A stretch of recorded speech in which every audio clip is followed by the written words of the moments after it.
guys, so, Valentine's Day was a while ago because, it's March already. Time just keeps flying by. It's weird. But something that the Jane Austen page on Facebook that I've liked has done, that they did on Valentine's Day, was they just kept putting up different people who portrayed different Austen heroes. So I thought I would share my personal favorites, and I will do one from each novel. So there will be 6 of them, and they will be in no particular order. We will start with the most well-known one, and that is Pride and Prejudice.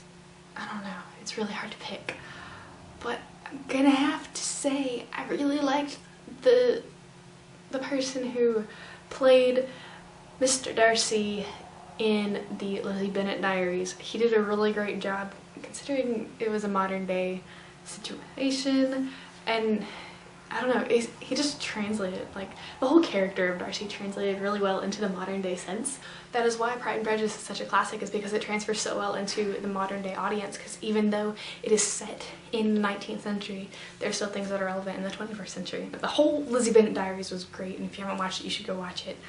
And I really liked that portrayal of Mr. Darcy the best, to be frankly honest. We'll go with my personal favorite next, is Northanger Abbey. And there actually haven't been too many, I've only ever seen one, this one, so therefore it automatically goes to J.J. Fields, but I really liked him as Mr. Tilney, and I thought he did a great job. Next we will go with is another one is like my second favorite, and that is Sense and Sensibility. You'd think, Pride and Prejudice would be my all-time favorite, but Northanger Abbey is my favorite, like all-time favorite, and I also really enjoy Sense and Sensibility. And I like the newest one that they did. Dan Stevens as Edward Ferrars is fantastic. He's great, and he makes Edward Ferrars seem a little bit more awkward than Hugh Grant did in the Emma Thompson version. And I really like that one with Hattie Moran and Charity Whitfield. Like, it was just great, and I love who they have as Edward Ferrars. He's just, just makes you fall in love with him even more. We will move on to Persuasion, and I really like the version with Rupert Penry Jones, I think is his name. I'm having issues with names today, but that's the newest version of Persuasion, and I really like it. It's really good, really, really good. Because like Rupert just does a really good job of making sure, like, again with like the awkwardness, because in Persuasion you have 8 years of no contact for this particular romance, so it's gonna be a little awkward when you see them like for the first time, and trying to figure out, oh, is there still something there or is there not? And it's just great.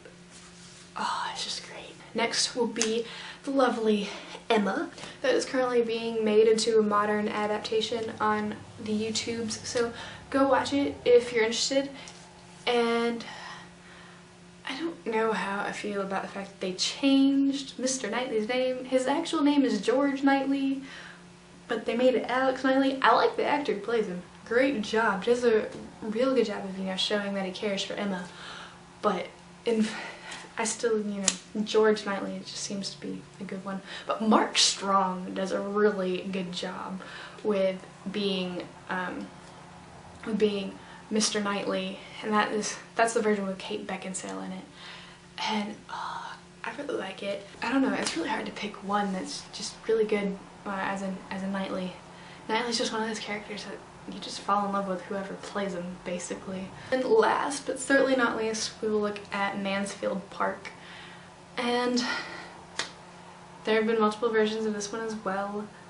I like the one with Billie Piper as Fanny, and I can't think of the actor's name who plays Edmund, because Edmund is sort of another, again with the awkwardness. Jane Austen just writes awkward characters, because guess what, the world is awkward. He does a really good job with portraying the awkward factor.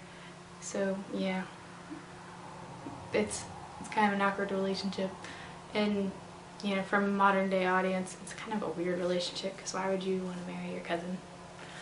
but you know, whatever. It is what it is. And those are all of my favorite portrayals. So I hope you enjoyed that, and I'll see you next video. Bye!